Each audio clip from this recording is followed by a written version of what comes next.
What's going on, everyone? So, still seeing a lot of panic in regards to the Lakers' loss to Minnesota in Game 1.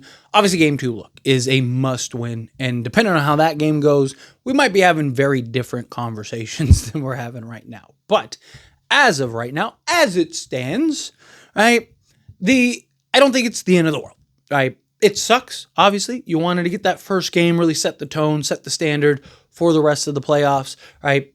Maintain home court. Now you have to steal it back by winning a game in Minnesota, where Minnesota, all they have to do is just win their home games and they're in good shape. But trust the Lakers to get the job done. Now, look, Minnesota played about as great of a game as you possibly could. Jaden McDaniels, I mean, he might not have 25 the rest of the play. They could win the NBA Finals, and he might not have 25 the rest of the way.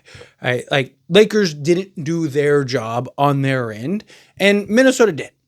Essentially what it boils down to. But a couple things we got to keep in mind, right, is that, again, the obvious one is it's a long series. Now, you have to beat somebody 4 times. Now, obviously, you go down 3-0 or something like that, which, knock on wood, obviously at that point, it's more likely than not over, but as long as they are within range, you're fine, right?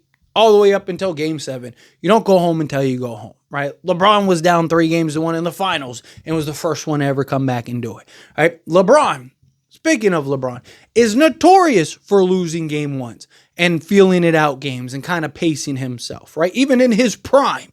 And he's in year 40, or he's age 40, year 22. All right, so he's a guy that is known to do that. He didn't have a great game 1. I trust him to bounce back. Austin Reeves is the one that we need to see, right? Because the last playoffs, he was not great. And he had his blunders even in the previous playoffs. The Memphis series, he was fantastic. But the Warriors series, he really had his struggles, particularly the first 3 games or so. And then the Denver series, he was kind of hot and cold, right? And then the last Denver series, he was not very good at all. Shot 28% from three-point range, basically was, a no-show, inconsistent, inefficient. But LeBron, I trust. Reeves is the one that I need to see be better and continue to be better. But, LeBron always loves to kind of just hang back and see, right? How does this go? How does this evaluate? If the Lakers were in striking range, I think LeBron would have picked it up and ramped up to try to go and win the game. But it was so far removed. You saw LeBron kind of try to will a little bit of a run. Minnesota just kind of bounced back and threw the punch back. And then LeBron just was kind of like, all right, it is what it is. This isn't our night. This isn't our game. So you got to take that into account, right? Again, not great. You don't want it. But the other big thing, too, is that, Lakers themselves are also notorious for losing Game 1s. I mean, even in the 2020 finals, 2020 championship. Now, look, obviously, this isn't the 2020 team. I get that. But even the 2020 team lost in the first round, or the first game, every round except for the finals, right? I know for sure they did against Portland. They did against Houston. I think, if I'm not mistaken, they did against Denver. And I think Miami was the only one that they didn't. But point is, Lakers lost most of the games in Game 1. Adam Court did all that stuff. Not just that, but Lakers have been good on the road, much better recently on the road. And they also in the postseason, when they went to the conference finals recently, 2 seasons ago, well, how did they do it? They won on the road. Right. And look, Minnesota isn't a team that is so good, that you can't win on the road. They're actually not that great of a home team. Right. So Lakers are, I still believe, in plenty of distance to where they can close that gap. You win Game 2. Now it's a best of 5 series. Right. Because first one to win 3 games. And I trust the Lakers do it. I believe the Lakers will steal a game in Minnesota. Might be Game 3. And then now you just completely flip all the pressure onto Minnesota once again. But Lakers obviously do need to play better. They need to be better. This isn't the 2020 roster. This isn't the 2020 team. I'm just trying to, keep things in perspective, right? Like Game 1, you can never overreact. You don't want to overreact. You don't want to underreact. Even if the Lakers won this game by 40, let's say this was an OKC-Memphis game and Lakers just ran through the Timberwolves. Don't get me wrong, I'd be super stoked. I'd be super happy. Again, it'd be a very different conversation, But I'd be saying a lot of the same things of like, hey, let's not overreact here. Let's not panic, right? Or not panic, but, let's not get too far ahead of ourselves where Lakers are sweeping and doing all that stuff, right? How do you know this?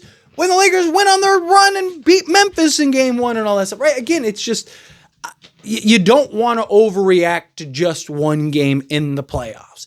In particular, you see it all the time. Memphis even, again, just lost by 50, and they might win game 2, and then everyone's going to forget that Thunder beat them by 50. It's how the playoffs go. You're playing the same team over and over and over and over again, right? You're getting different looks, different matchups. Guys have great nights. Guys have bad nights.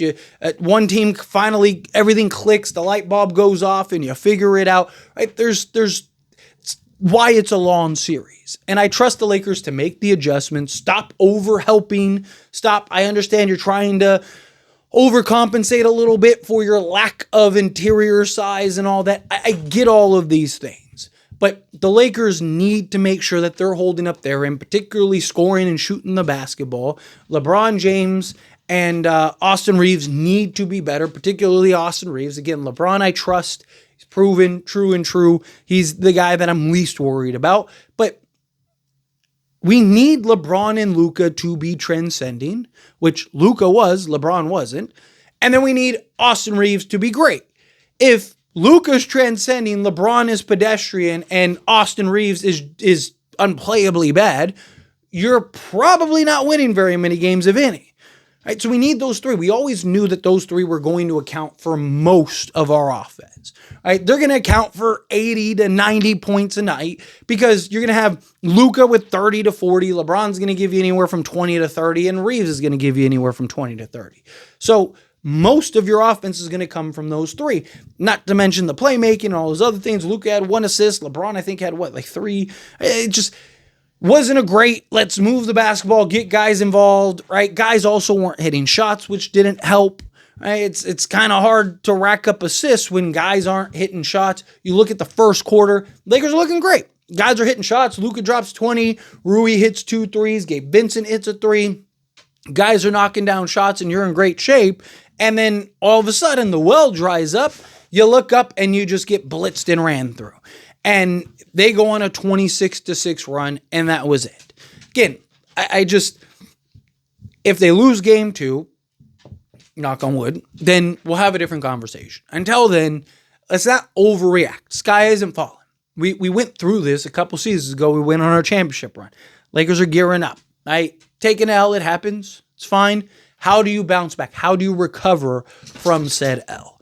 But anyway, as always, this is a discussion. Pass question on you. Let me know your thoughts and opinions down in the comments below. Agree with me, disagree with me, mixed in the middle. Have you feel whatever your thoughts are. I'd love to hear it either way. So let me know down in the comments. That being said, if you haven't liked this video, hit that like button. Helps me a lot. Lets me enjoy these types of videos, and I truly appreciate it. Not subscribe channel, hit that subscribe button. Turn on the bell notifications. Appreciate y'all. See you in the next one.